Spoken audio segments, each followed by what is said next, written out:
हम लोगों का सौभाग्य है, गुरुदेव के बहुत ही प्रिय और बहुत ही पुरानी हमारे श्री जानकी दीदी हम लोगों के समक्ष हैं।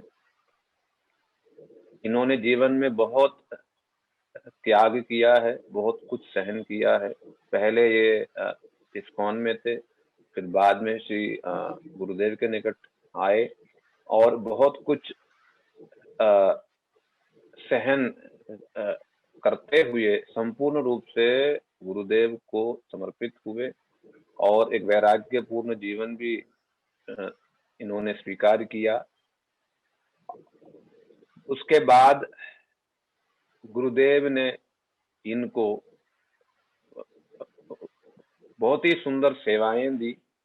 विशेष करके दीदी ने बहुत सारे ग्रंथों का हिंदी से इंग्लिश भाषा में बहुत ट्रांसलेट किया। विशेष करके जो रास पंचाध्याय ये बहुत ही कठिन है, क्लिष्ट है, टफ है, उसको दीदी ने इंग्लिश भाषा में ट्रांसलेट करके दिया। बाद में विचित्री दीदी ने उसका प्रकाशन भी किया है।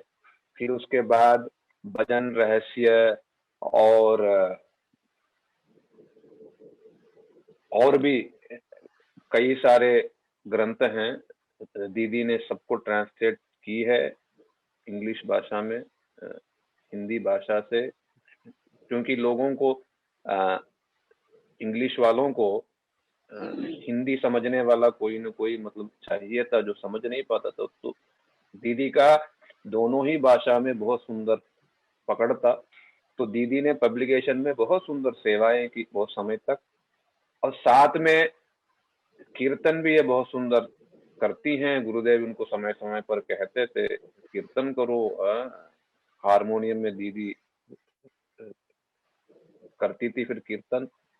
और जी की महिमा गान दो।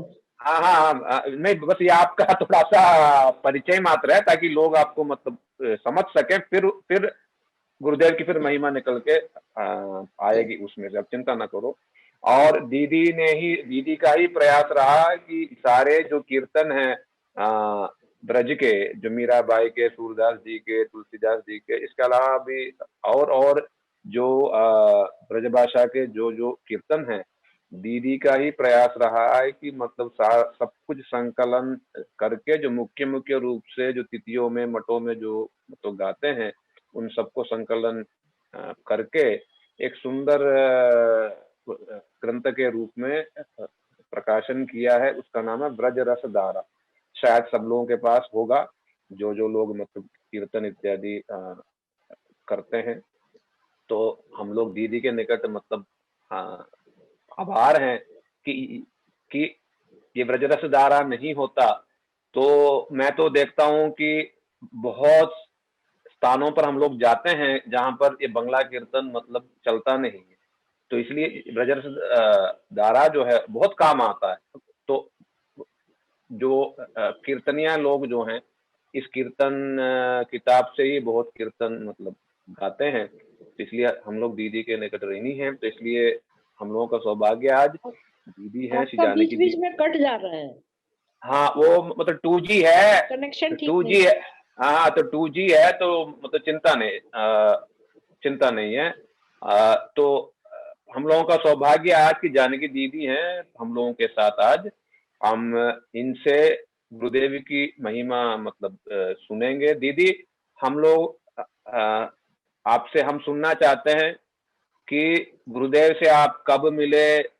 पहले आप इस्कॉन बॉम्बे में थे मैंने सुना, फिर वहां से गुरुदेव से मिले, वो कैसे हुआ, क्या मिलना हुआ, फिर कैसे वहां से छोड़ा, गुरुदेव के पास कैसे आए, और ये त्यागमयी जीवन ये कैसे आपने स्वीकार किया और किस प्रकार की सेवाओं में लगे। आप कृपा करके विस्तार से ये सारी चीज बताइएगा। हम सारे लोग सुनना चाहते हैं। दर्शकों से, सभी लोगों से, भक्तों से निवेदन है कि वृंदावन में सिग्नल की थोड़ी मतलब समस्या है। हम पहले भी रामानंद प्रभु के साथ भी हुआ, परमेश्वरी प्रभु के साथ भी समस्या रही। तो ये वीडियो को हमने इसलिए किया है बंद ताकि दीदी का साउंड जो है ठीक से हमको मतलब सुन सके। नहीं तो वो साउंड जो है बार बार कट कट के वो हमको मतलब ठीक से फिर सुनाई नहीं देता है, सबके लिए फिर परेशानी रहता है। इस वजह से हमने मतलब ये वीडियो को किया है बंद। किंतु जो लोग दीदी को मतलब देखना चाहते हैं, मैं 2 मिनट के लिए कर देता हूँ ऑन, तो सब लोग देख लीजिएगा, तो फिर उसके बाद हम उसको कर देंगे बंद, ताकि दीदी का साउंड जो है ठीक से हमको सुनाई दे। ठीक है दीदी, अब स्टार्ट कर दीजिए आप।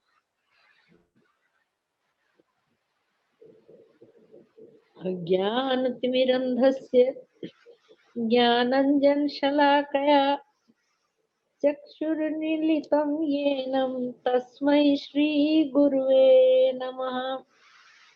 नमो विष्णुपदाय श्रीरूपपृष्ठाय भूतले श्रीमते भक्तिवेदांत श्री नारायण गोस्वामी महाराज की नामिने। हरे कृष्ण कृष्ण कृष्ण हरे हरे, हरे राम राम राम हरे हरे।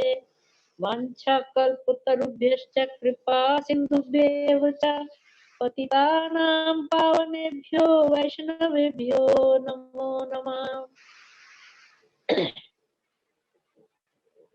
श्री गुरुदेव की जय हो। विजय प्रभु, आपने मुझसे कहा मैं गुरुदेव से कैसे मिली, आप उसके विषय में जानना चाहते हैं? हाँ बिल्कुल बिल्कुल बिल्कुल। मैं कुछ करीब 91-92 में बॉम्बे में थी, और उस समय ये जुहू इस्कॉन मंदिर बिल्कुल मेरे घर के सामने था। तो मैंने वहां जाना शुरू कर दिया। वहां का वातावरण भक्ति देखकर और ये देखकर कि यहाँ एकांतिक कृष्ण भक्ति होती है, इतने सुंदर विग्रह, भक्त लोग सब पढ़े लिखे, कोई कर्म कांड का कोई व्यवस्था ना देखकर मेरा वहां मन लग गया। फिर उन लोगों ने मतलब मुझे मेरी क्वालिफिकेशन देख करके वहां भक्ति वेदांत स्वामी मिशन स्कूल था, उसकी प्रिंसिपल बना दिया। तो वहां मैं कार्य करने लग गई, लेकिन वो जो था मेरी पसंद का काम नहीं था, क्योंकि जिस काम को मैं छोड़ के भक्ति में गई थी वही काम अगर मुझे दोबारा करना पड़े तो मेरा उसमें मन नहीं लगा। उसी समय गुरुदेव वहां आया करते थे, मुंबई में आया करते थे, तो वो वही ठहरते थे गेस्ट हाउस में। जब वहाँ गेस्ट हाउस में वो ठहरे तो मैंने मुझे किसी ने बताया कि एक बहुत रसिक संत आए हुए हैं, बहुत ऊंचे पहुंचे हुए। तो मैंने गुरुदेव को अपने के कार्यक्रम में प्रधान अतिथि की तरह इनवाइट किया, बुलाया, और सभी लगभग इस्कॉन के जितने बड़े बड़े सन्यासी लोग थे वो सभी वहां आए थे। और गुरुदेव, उससे पूर्व मैंने गुरुदेव की गुरु पूजा इत्यादि भी करी, उनका चरण प्रक्षालन किया और उनकी आरती करी। ये सब गुरुदेव ने मुझे सौभाग्य प्रदान किया। उसके बाद में फिर गुरुदेव ने कुछ लेक्चर भी दिए। उसके पूर्व ऐसा हुआ था, मतलब मैं इस्कॉन में कथा सुनती थी पर मेरा उसमें कुछ अच्छा नहीं लगता था कि ये कोई अधिकतर वो प्रीचिंग के विषय में या कुछ इस प्रकार की कथाएं होती थी। फिर एक बार गुरुदेव वहां आए और उन्होंने कथा करी। उन्होंने कथा जो करी तो सीधे ही वहां पर उन लोग के जो कुछ शिष्य लोग थे, हमारे कृष्ण महाराज और उन लोगों ने ये प्रश्न किया कि हमारे स्वामी महाराज प्रभुपाद जिस समय बिल्कुल बिल्कुल अंतिम दशा में थे, आखिरी अपनी लीला संवरण करने वाले थे, उस समय उन्होंने ये इच्छा जाहिर करी कि वो गोवर्धन जाना चाहते हैं, और वो भी बैलगाड़ी में। लेकिन उस समय उनकी तबीयत इतनी खराब थी, उनका उठना बैठना भी मुश्किल था, तो उनके शिष्य लोगों ने उनकी बात नहीं मानी। और उन दिनों गोवर्धन में इतना सड़कें वगैरह भी नहीं थी, कच्चा रास्ता बिल्कुल, तो वो लोगों की जगह नहीं मानी। लेकिन उन्होंने गुरुदेव से ये प्रश्न किया कि उन्होंने ऐसा क्यों कहा हमसे, क्यों गुरुदेव उन्होंने गोवर्धन जाने की इच्छा प्रकट करी। उस समय जब गुरुदेव ने बोलना शुरू किया, मैं भी उस क्लास में थी, तो गुरुदेव ने उस समय ये बताया, गोवर्धन जी का एक बहुत विशेष स्थान है। जितनी रहस्यमयी कृष्ण की लीलाएं हैं वो गोवर्धन में हुई हैं। दान घाटी लीला, पुरी लीला और अन्य अन्य कुंजों की लीलाएं भी वहां हुई हैं। और वृंदावन में जो वृंदावन जो प्रसिद्ध रास के लिए प्रसिद्ध है, लेकिन यहाँ का रास जो है पंचायती रास है। और गोवर्धन में जो रास हुआ,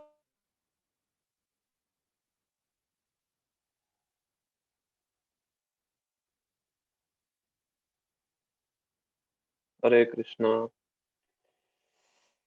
लगता है दीदी के सिग्नल में थोड़ी सी मतलब समस्या है। आ जाएंगी अभी 2 मिनट में। बार बार जाता है, आता है। जैसे ही दीदी मतलब जुड़ जाएंगी हम लोगों के साथ, फिर दोबारा दीदी से इसके बारे में सुनेंगे। जिसके बारे में दीदी कह रही थी वो प्रसंग बहुत ही प्रसिद्ध है। गुरुदेव के निकट इस्कॉन के बड़े बड़े जो जीबीसी गवर्निंग बॉडी कमीशन के जो लोग थे, उन लोगों ने प्रश्न किया था कि अंतिम समय में स्वामी महाराज जी जो हैं क्यों जाना चाहते थे गिरिराज जी। स्वामी महाराज जी ने सबके निकट ये प्रार्थना किया था कि हाँ दीदी बोलिए बोलिए बोलिए। हाँ, तो गुरुदेव ने उस समय गिरिराज जी की महिमा बताते। हाँ, मैं बोल रही हूँ।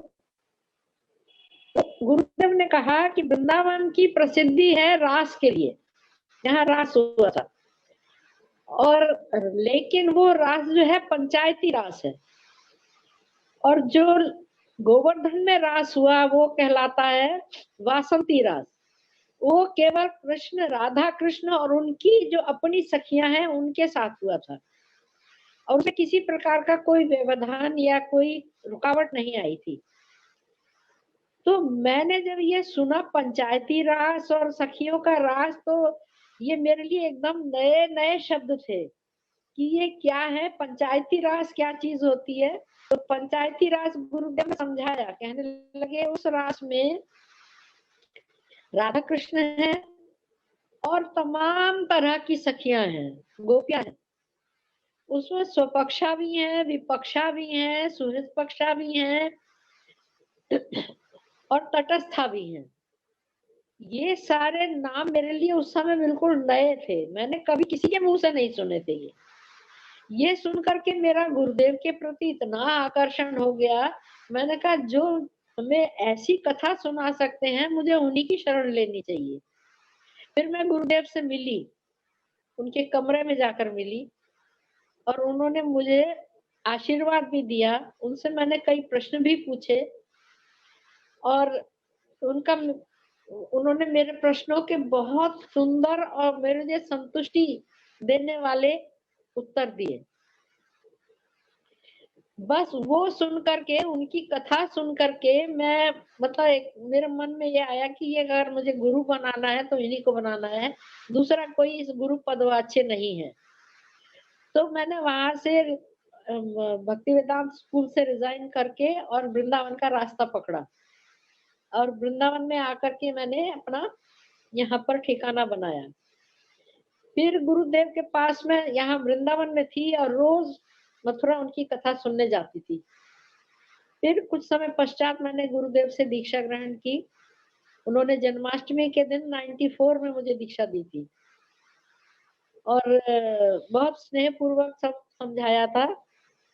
तब से बराबर गुरुदेव के साथ एक तरह से अनवरत रूप से मैं उन्हीं के साथ हूँ।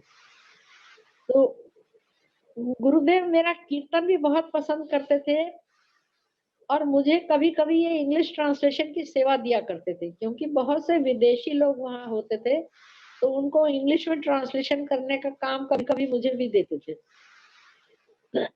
और साथ में कीर्तन की भी सेवा कर देते थे।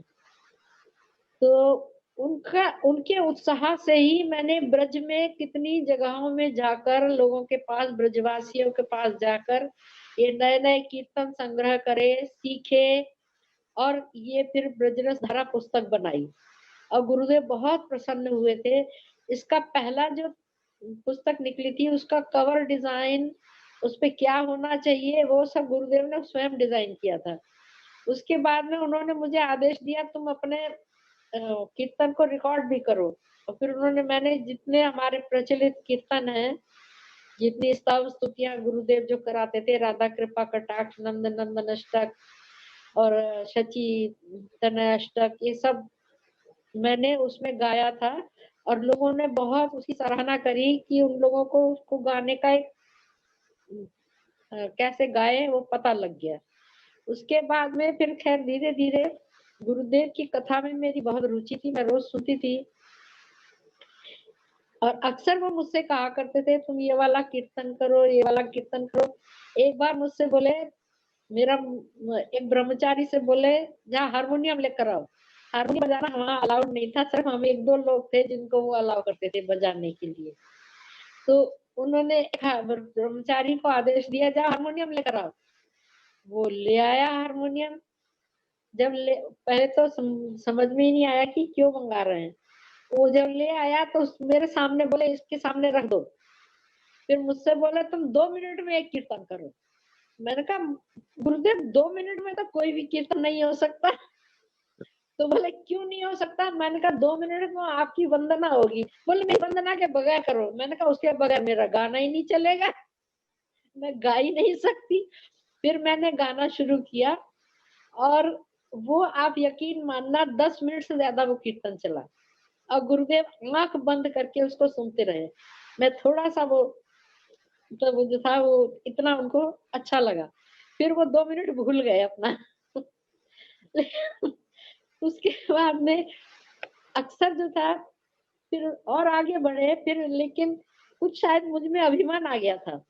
तो गोपीनाथ भवन में जिस समय बहुत बड़ी सभा जुड़ने लगी थी, तब भी उन्होंने मुझसे एक दिन पहले कहा कल तुम क्या करना। मैंने कहा जी।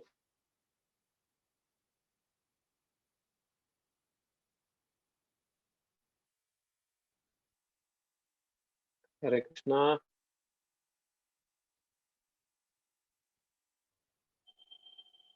हरे कृष्णा।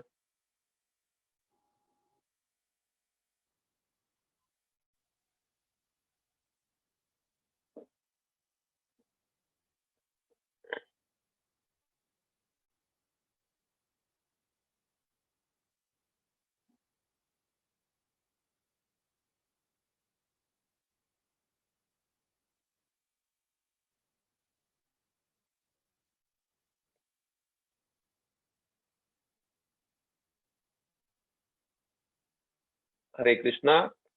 दीदी अभी हम लोगों के साथ फिर जुड़ जाएगी, जुड़ गई है अभी। बस वो सिग्नल का प्रॉब्लम है तो बीच बीच में जाना होता है उनको, आ जाते हैं। और हरे कृष्णा। शुरू करूं मैं? हाँ हाँ, कीजिए कीजिए कीजिए कीजिए। तो आवाज आ रही है?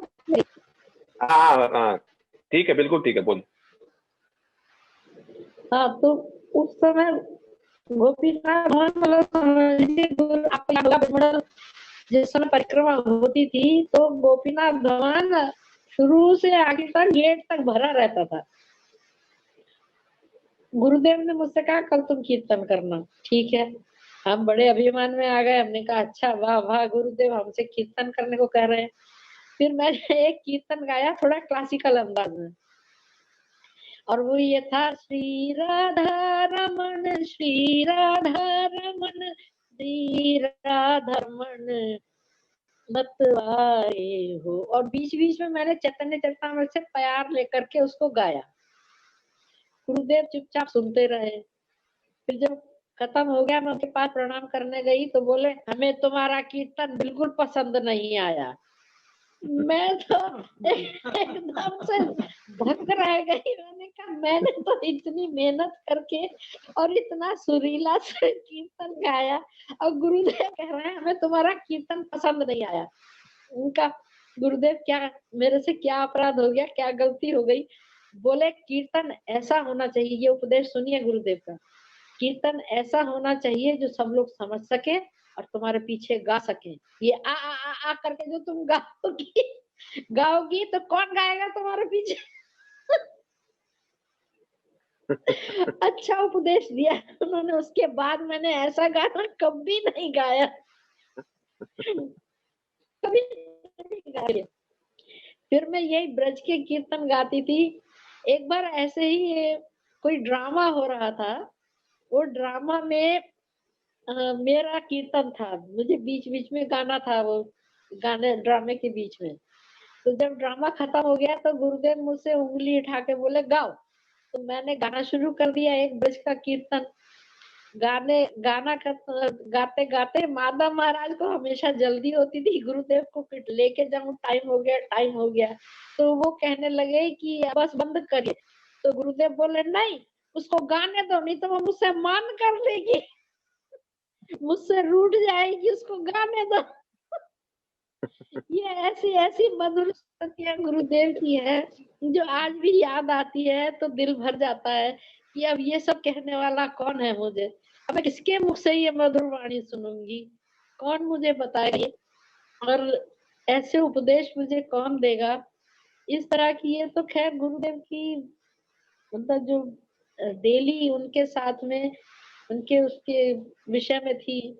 लेकिन उन गुरुदेव की एक जो बहुत बड़ी विशेषता जो मैं बताना चाहती हूँ और सभी लोग उसको ध्यान से सुने कि गुरु एकमात्र गुरुदेव हमारे सरस्वती धारा में ऐसे आचार्य हैं जिन्होंने रागानुगा भक्ति का प्रचार किया, विश्व में प्रचार किया, देश में नहीं विश्व में प्रचार किया।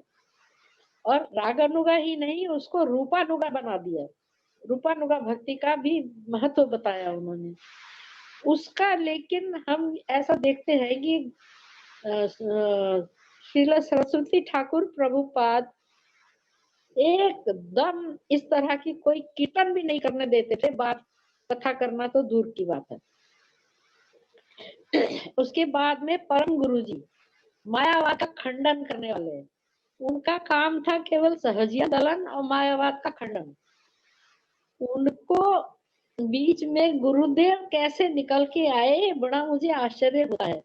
आप भक्ति जीवन जनार्दन महाराज कहा करते थे परम गुरु जी से, मैंने सुना है, परम गुरु कहते थे कि अरे अरे तुमने ऐसा ये रसिक भक्त नारायण कहाँ से प्रसव किया। तो उसका जो एक सबसे पहला जो दृष्टांत मिलता है गुरुदेव का, उन्होंने अपने गुरुदेव को ही ऐसी रसिक कथा सुनाई जो बड़ी प्रसिद्ध है, गोपाल चप्पू की कथा दामोदर लीला, जो उन्होंने अपने गुरुजी को सुनाई, ये कहते हुए कि मैं तो समझता था जीव गोस्वामी केवल एक विचारक हैं, तत्व दर्शन करते हैं, लेकिन उनका ये पढ़कर मेरे तो लगा कि वो बहुत बड़े रसिक भी हैं। फिर उन्होंने पूरी दामोदर लीला जो थी परम गुरु जी को सुनाई और परम गुरु जी सुनते सुनते रहे थे और गुरुदेव भी रो रहे थे, दोनों। इस तरह से उन्होंने अपना रसिक भाव का प्रकाश किया। उसके बाद में गुरुदेव ने ग्रंथ लिखा जैव धर्म, सबसे पहला उनका जैव धर्म ग्रंथ निकला है। उसमें भी हम देखते हैं कि गुरुदेव ने उस जैव धर्म ग्रंथ भक्ति विनोद ठाकुर का, उसके 3 खंड हैं। पहला वर्णाश्रम धर्म के संबंध में, दूसरा खंड जो है वो 10 मूल शिक्षा के विषय में है और तीसरा है रस विचार। तो जो भी प्रकाशित होते थे खंड वो पहले और दूसरे तो होते थे, रस विचार नहीं होता था। रस विचार जिस समय गुरुदेव ने उसको प्रकाशन में लेकर आए, उसको प्रकाशित किया जैव धर्म में, तो कई लोगों ने उसके विषय में ऑब्जेक्शन किया कि ये क्या रस विचार क्यों दे दिया, अनधिकारी लोगों के हाथ में जाएगा, ऐसा होगा वैसा होगा। उसका उत्तर गुरुदेव ने स्वयं अपने प्रकाशकीय वक्तव्य में इस प्रकार दिया, ये सब सिद्धांत गुण कहिले न जुआए, न कहिले कहे इहार, अंत नहीं पाए, अतएव कही किछु करिया निगूढ़, बुझिबे रसक न बुझिबे मूढ़। ये सब सिद्धांत है आम्रेर पल्लव, भक्तगण कोकिलेर सदा वल्लभ। अभक्त पुरुषेर इत्थे न है प्रवेश, तरे चित्ते है मोर आनंद विशेष। ये चैतन्य चरितमृत आदि लीला में कविराज गोस्वामी ने इस ग्रंथ को लिखने के समय इस प्रकार से कहा था, और इसी बात को गुरुदेव ने उठाया कि अगर ये सब सिद्धांत नहीं कहे जाएंगे तो ये एक दिन लोप हो जाएंगे, संसार से ही लोप हो जाएंगे। तो ये इसको कौन देने आएगा? और जिस चीज को महाप्रभु देने के लिए आए हैं, जिस भक्ति को, जिस रस भक्ति को, ब्रज की भक्ति को, वो हमें छुपाना नहीं है, उसका प्रकाश करना है। तो पहला प्रकाश गुरुदेव ने अपने जैव धर्म से किया। दूसरा हम देखते हैं, गुरुदेव एक ऐसे आचार्य हैं पूरे वृंदावन में, आप देखो, जिन्होंने रूप गोस्वामी की तिरोभाव मनाना शुरू किया, और हम लोग 5-6 दिन तक उनकी कथा, रूप गोस्वामी की कथा सुनते थे। विभिन्न विभिन्न मठों से विभिन्न विभिन्न विद्वान लोगों को बुला करके उनसे रूप गोस्वामी जी के ऊपर चर्चा होती थी। ये आपको याद होगा, उस समय के लोग हैं उनको भी याद होगा कि गुरुदेव ही एकमात्र ऐसे थे। ये दूसरा प्रकाशन था जब उन्होंने रूप गोस्वामी के माध्यम से महाप्रभु की शिक्षाओं का प्रकाशन किया। महाप्रभु क्या देने आए थे? ब्रज भक्ति देने आए थे, परकिया भाव देने आए थे। रथ यात्रा के समय वो जो श्लोक गाते थे, गुरुदेव बार बार उसको बताया करते थे। समाधि पर जाके रूप गोस्वामी की उसका वर्णन करते थे, रूप गोस्वामी की महिमा गान करते थे, और बताते हैं कि महाप्रभु परिभाव का ही प्रकार।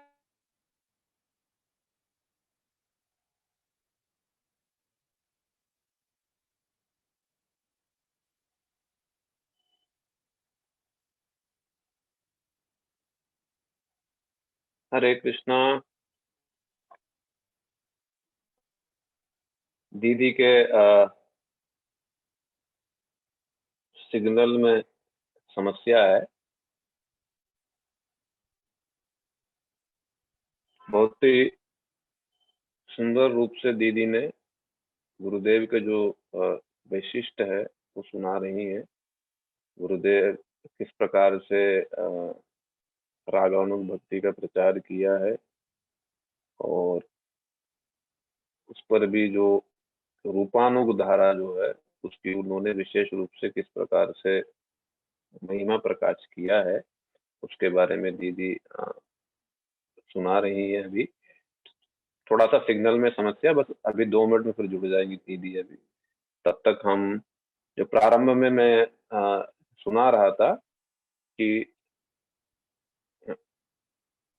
इस्कॉन के जो बड़े बड़े लोग थे, उसी गुरुदेव जब बॉम्बे जाते थे, बॉम्बे में उन दिनों केस चल रहा था, तो तब उस समय जो है वो लोग जो हैं गुरुदेव से प्रश्न किया था, जिसके बारे में जानकी दीदी कह रही थी प्रारंभ में, कि स्वामी महाराज जी जो हैं वे अपने अंतिम समय में गिरिराज जी जाने के लिए इच्छा प्रकाशित की, किंतु रास्ते ठीक नहीं था, और वृद्धावस्था को देखते हुए, क्योंकि स्वामी महाराज जी 21-22 दिन तक कुछ खाना पीना सब कुछ उन्होंने त्याग दिया था, केवल जल लेते थे।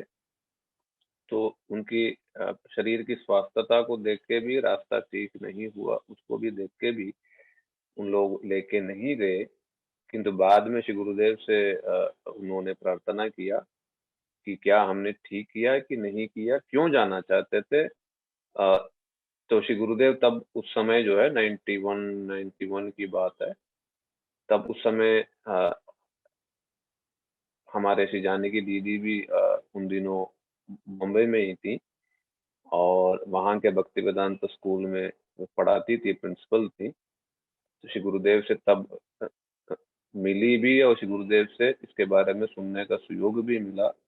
श्री गुरुदेव ने जो समझाया, बहुत ही सुंदर रूप से उन्होंने फिर समझाया कि रास पूर्णिमा जो श्री वृंदावन है, श्री वृंदावन की महिमा जो है मथुरा से भी कैसे श्रेष्ठ है। फिर उसके बाद मथुरा से वृंदावन धाम की श्रेष्ठ है क्योंकि रास पूर्णिमा है, और विशेष करके वृंदावन से भी श्री गिरिराज जी किस प्रकार से श्रेष्ठ हैं क्योंकि वहां पर वासंतीय रास भी है। और उसके बाद जो है श्री गिरिराज जी को श्री कृष्ण ने 7 दिन तक दहन भी किया था।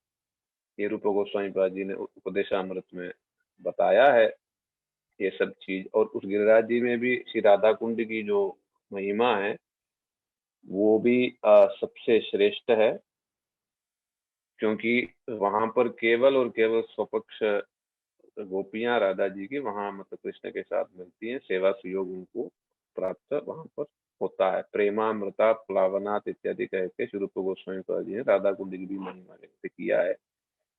तो इसीलिए स्वामी महाराज जी वहां जाना चाहते हैं, सारे रूपानुग वैष्णव लोग जो हैं वहां जाना चाहते हैं। तो इसलिए श्री रघुनाथ गोस्वामी पाद जी ने भी कहा है निज निकट निवासम देहि गोवर्धन गिरिराज जी के निकट अ, स्थान प्राप्त करने के लिए श्री रघुनाथ दास गोस्वामी पाद जी भी जो है अ, 1 मिनट, हाँ, रघुनाथ दास गोस्वामी पाद जी जो हैं उन्होंने भी गुरुदेव की मतलब गिरिराज जी की जो निज निकट वास के लिए प्रार्थना किया। तो ये सारे हमारे जो रूपानु आचार्य हैं सब लोगों की ये मनोकामना है कि वो किसी न किसी प्रकार से गिरिराज जी के निकट वास प्राप्त हो, क्योंकि इसी के द्वारा ही जो है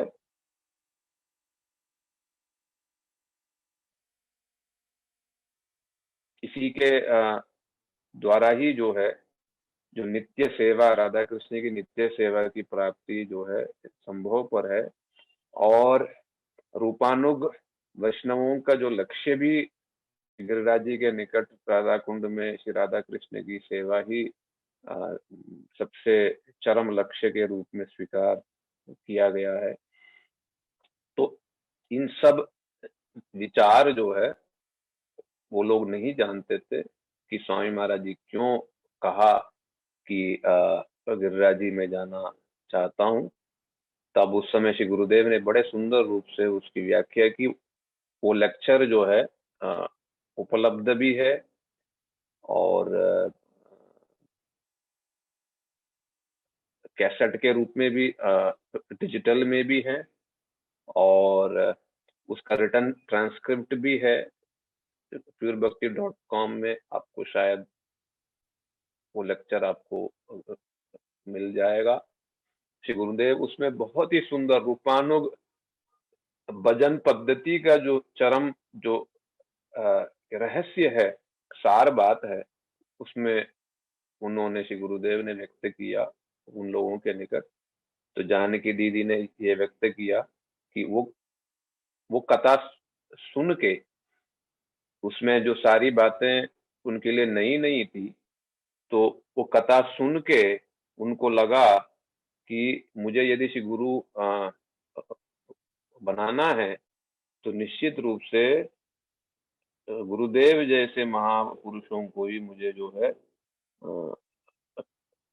गुरु के रूप में बनाना है। तो इसीलिए दीदी जो है अब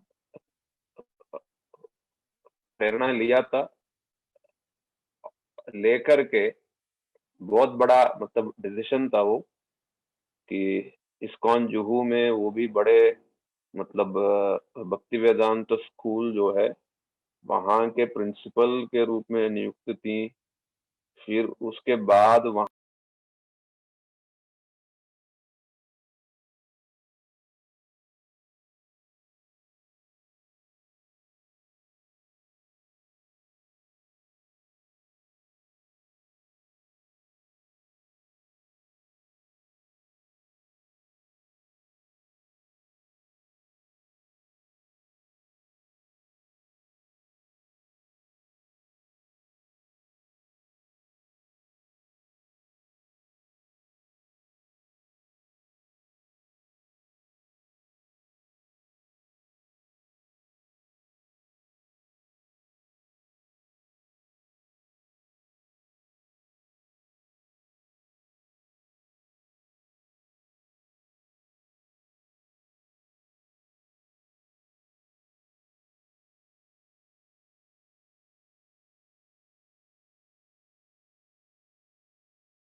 हरे कृष्णा, क्षमा चाहता हूँ, वो दीदी का ही फोन था। और दीदी को वो स्टार्ट मतलब वो बार बार कह रहा है कि प्रोग्राम मतलब प्रॉब्लम आ रहा है, तो मैंने समझाया उनको कि फिर से स्टार्ट करो आप। तो ये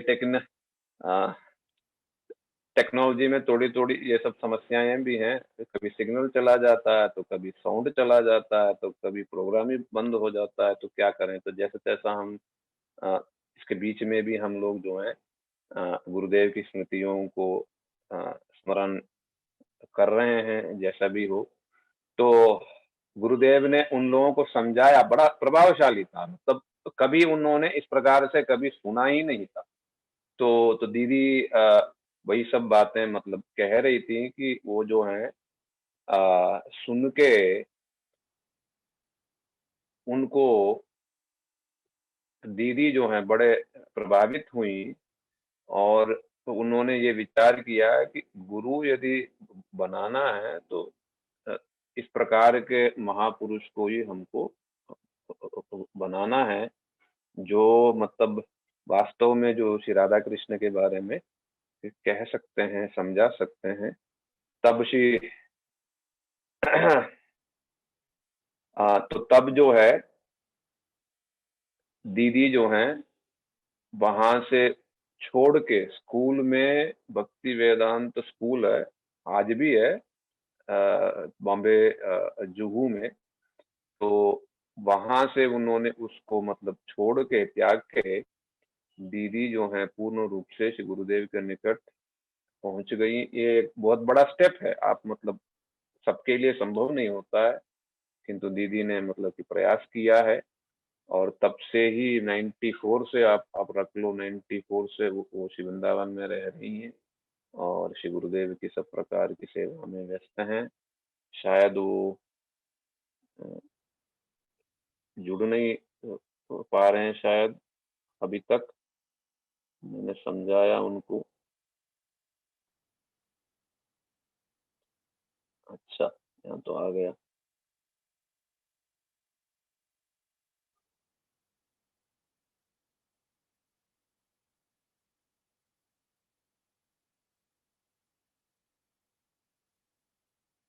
लेफ्ट, फिर प्रॉब्लम हो रहा है। ठीक है, दीदी की ये छोटे रूप में ही सही, हम लोगों ने, जानकी दीदी से हम लोगों ने ये सुना। और दीदी का जो विशेष जो अवदान रहा, ये ब्रजरस धारा हम सब लोगों के निकट शायद है। और इसमें विशेष करके ब्रज के जो मुख्य मुख्य कीर्तन हैं, जो हम मठों में, कार्यक्रमों में, सब जगह जो हम लोग जो गाते हैं, उन सब को दीदी जैसा कह रही थी, सब जगह जा जा के सब लोगों से संकलन भी किया। और उन कीर्तनों को पहले श्री गुरुदेव के निकट ला करके मतलब उन कीर्तनों को अप्रूवल भी पहले उन्होंने कराया, क्योंकि गुरुदेव जो हैं इस मामले में बहुत ही स्ट्रिक्ट थे कि सारे कीर्तन वो करने मतलब देते नहीं थे। तो इसलिए सारे कीर्तन संकलन भी किया और सब चीजों का मतलब सहमति भी ली। तब आ, तब जो है, तब जा करके श्री गुरुदेव जो है सहमति दी, ठीक है इसको छापो। तो हम लोग जो है गुरुदेव के निकट आ, आ, दीदी के निकट बहुत ही हम लोग आभार हैं। ठीक है,